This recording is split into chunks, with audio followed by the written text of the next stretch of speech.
Terletak di pesisir selatan Kabupaten Trenggalek, Pantai Lembah Watu Pawon menawarkan keindahan pemandangan yang tak dimiliki pantai-pantai lainnya. Pantai kecil yang berlokasi di Desa Nglebeng, Kecamatan Panggul ini memiliki daya tarik tersendiri, yaitu adanya bebatuan halus dan terhampar di bibir pantai. Angin semilir yang sejuk dipadukan deburan ombak yang menghantam bebatuan menjadi pilihan yang tepat bagi wisatawan yang ingin mencari ketenangan di hari libur. Lembah Watu Pawon berada di satu lokasi dengan Pantai Kuyon. Tak kalah menarik, Pantai Kuyon juga punya daya tarik tersendiri kala senja datang. Pantai tersebut punya hamparan sawah yang berada tepat di pinggir pantai. Pemandangan di sore hari makin memukau dengan adanya aktivitas nelayan lokal yang bersiap untuk melaut. 7 hingga 8 orang nelayan bergotong royong memikul perahu dari ujung pantai menuju perairan sebelum akhirnya berlayar. Untuk menuju Pantai Kuyon maupun Lembah Watu Pawon, wisatawan harus terbiasa mengendarai kendaraan ke pegunungan. Jalanan naik turun membelah perkampungan warga harus dilalui pengunjung untuk menuju pantai yang berjarak 8 km dari pusat Kecamatan Panggul tersebut. Bagi pengunjung yang menggunakan kendaraan roda 4, dihimbau untuk lebih berhati-hati karena banyak ruas jalan yang hanya cukup dilalui oleh satu kendaraan saja. Sopir juga harus pintar-pintar mencari lokasi parkir karena tempat parkir yang disediakan sangat terbatas. Jika telah mendekati lokasi, nantinya pengunjung harus membayar tiket masuk yang cukup terjangkau, yaitu Rp5.000 per orang. Pantai Kuyon dan Lembah Watu Pawon sendiri masih dikelola oleh masyarakat desa setempat. Begitu memasuki Pantai Kuyon, wisatawan akan disuguhi hamparan sawah yang berdampingan dengan pantai yang bersih, dengan deburan ombak yang tenang serta semilir angin yang sejuk. Sedangkan untuk menuju Lembah Watu Pawon, pengunjung harus jalan kaki melewati jalan setapak sejauh 200 meter.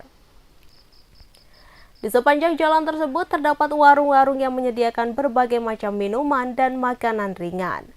Pengunjung bisa menikmati makanan dan minuman yang dipesan sembari menikmati panorama laut dari ketinggian. Seorang pengunjung Lembah Watu Pawon, Clara, menilai Lembah Watu Pawon punya keunikan tersendiri dengan adanya bebatuan yang bulat-bulat layaknya batu sungai. Secara terpisah, Ketua Kelompok Sadar Wisata atau Pok Darwis Sukamaju, Desa Nglebeng, Kecamatan Panggul, Juni, mengatakan kunjungan wisatawan ke Lembah Watu Pawon dan Pantai Kuyon mengalami tren kenaikan pada akhir pekan dari hari-hari besar nasional.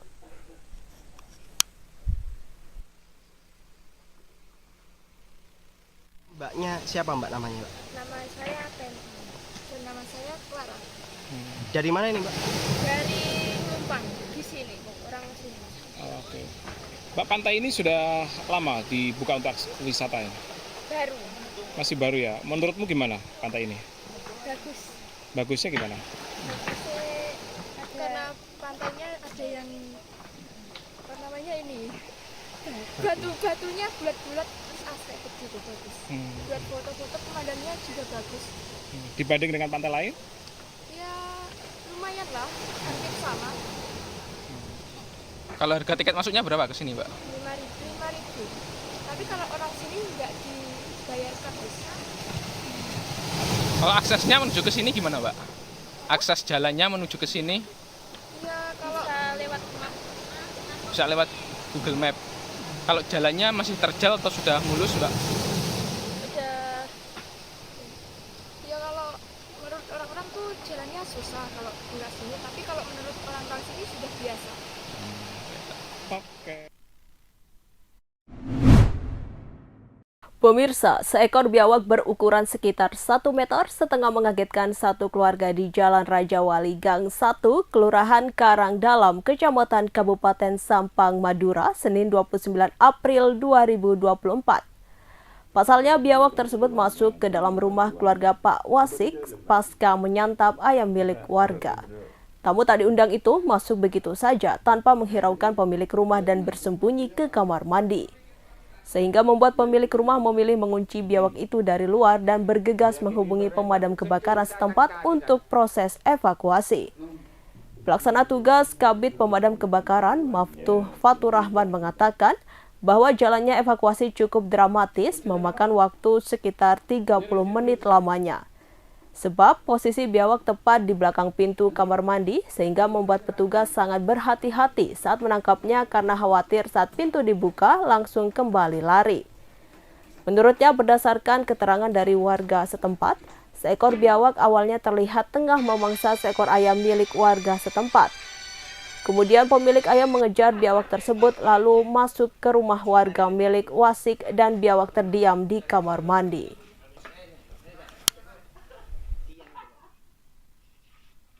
Kapan biawak ini seperti apa, Pak?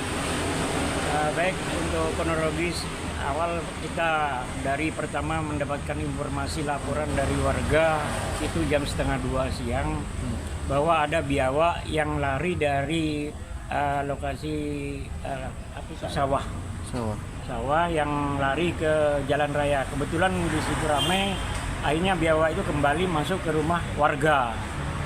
Rumahnya pemilik yaitu Pak Besik itu ke rumah warga, kebetulan di kamar mandi. Terus waktu penangkapan gimana anggotanya? Untuk penangkapan memang kami kemarin tim yang hadir tidak lengkap karena waktu itu mungkin sebagian ada yang hari raya mungkin belum datang. Itu kurang lebih 4 orang.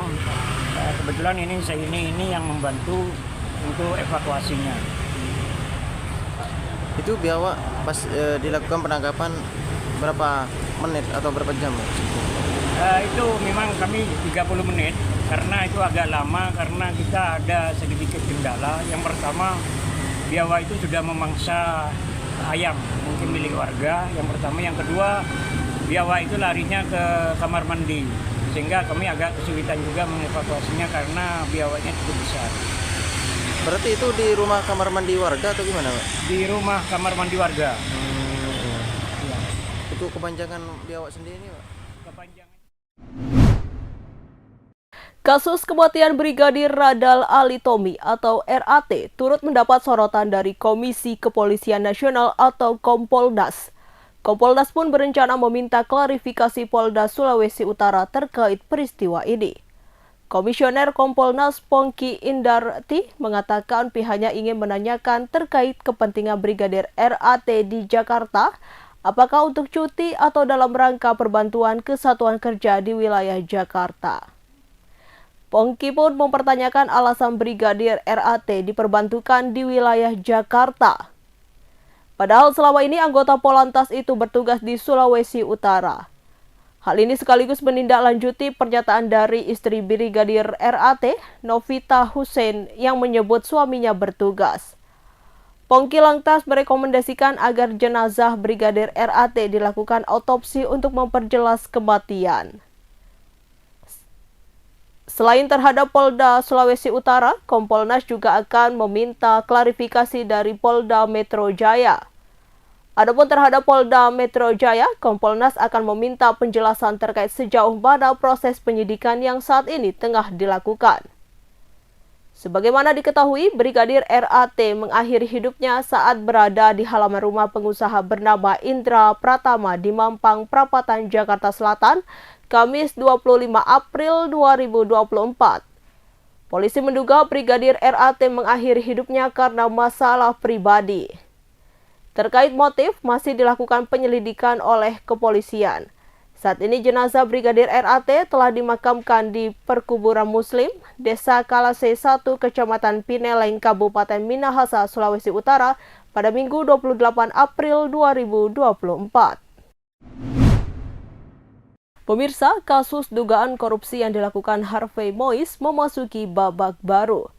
Dikutip dari wartakotalive.com, Kejaksaan Agung mengumumkan 5 lagi nama tersangka dalam kasus dugaan korupsi izin usaha pertambangan atau IUP di PT Timah Tbk tahun 2015 hingga 2022. Salah satunya adalah pengusaha sukses Hendry Lee. Namanya masuk dalam daftar tersangka sejak Jumat 26 April 2024. Hendry Lee merupakan pendiri maskapai penerbangan Sriwijaya Air. Meski telah diumumkan berstatus sebagai tersangka, Kejaksaan Agung belum menahan Hendry Lee karena yang bersangkutan tidak memenuhi panggilan pemeriksaan. Penyidik akan memanggil kembali Hendry Lee. Meski demikian, Ketut belum menerima informasi dari penyidik mengenai jadwal pemeriksaan Hendry. Ketut juga belum mendapatkan informasi apakah Kejaksaan Agung telah meminta pihak imigrasi mencegah Hendry Lee berpergian ke luar negeri.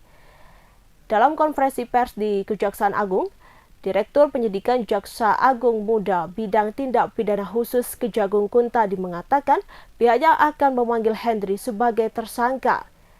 Hendry disebut pemilik keuntungan dari PT TIN. Sejauh ini penyidik telah menetapkan 21 orang sebagai tersangka. Bonek menyambut sukacita kemenangan Persebaya 2-1 dari Persik Kediri di Stadion Gelora Bung Tomo Minggu 28 April 2024 sore.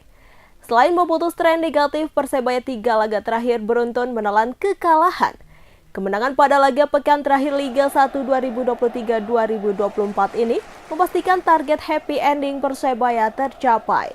Untuk informasi selengkapnya akan disampaikan rekan Hairul Amin. Persebaya Surabaya berhasil menumbangkan Persik Kediri dengan skor 2-1 di Stadion Gelora Bung Tomo pada laga yang digelar Minggu sore kemarin. 2 gol Persebaya diciptakan oleh Wildan Ramdhani dan Paulo Henrique, sementara gol sematawayang Persik Kediri diciptakan oleh Fitra Ridwan. Pelatih Persebaya, Paul Muster, mengaku senang dengan hasil ini sehingga bisa menutup kompetisi ini dengan manis. Juga memutus tren negatif Persebaya yang 3 laga sebelumnya secara beruntun menelan kekalahan. Ia juga mengaku kemenangan ini didapat tidak dengan mudah karena lawan merupakan tim kuat. Bahkan ia harus melakukan ubahan taktik di babak kedua, termasuk memasukkan Paulo Henrique, striker yang menciptakan gol kemenangan di menit tambahan waktu. Paul Muster juga mengaku kemenangan ini berkat dukungan maksimal yang dilakukan bonek sepanjang kompetisi musim ini. Ia juga mewanti-wanti pemainnya agar bisa menangkan pada laga ini, memberikan kebanggaan pada diri, keluarga, juga bonek bonita. Berkat kemenangan ini, Persebaya saat ini bertengger di posisi 11 klasemen sementara dengan poin 41. Paul Muster belum menentukan langkah tim setelah menyudahi semua laga di kompetisi musim ini. Ia juga belum memberikan bocoran berapa persen skuad yang akan dipertahankan. Namun ia memberi sinyal akan membentuk tim musim depan lebih baik dari musim ini, termasuk akan melakukan perburuan pemain untuk pemain yang tidak hanya berkompetisi di Liga 1 musim ini. Demikian. We must finish with a win. Like I speak, play for pride. Pride for yourselves, for your family, for the Bonita fans and the people of Surabaya. We must finish with a win, and it worked. It happened in the first half. Willan had a big chance, so we speak half time. But it's strikers, it happens. I was a striker. I gave him some advice. It's over. Focus second half. Next chance, supplementary chance, goal. And disappointed with the conceding goal. I'm not happy with the goal, how we concede. But then we make a tactical change. We bring Paulo in.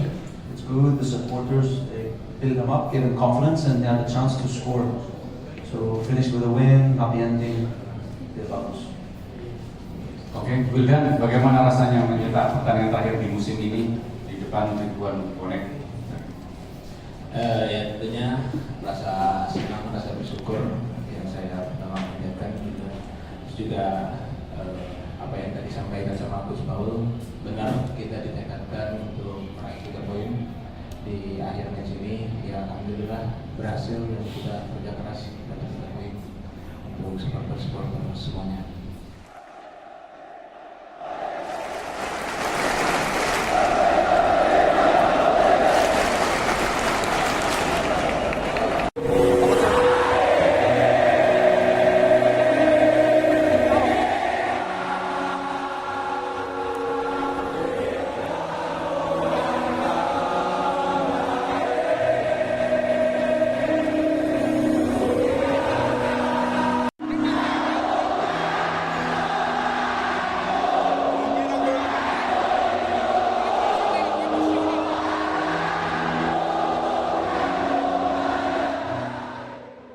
Download Tribun X sekarang. Menghadirkan lokal menjadi Indonesia.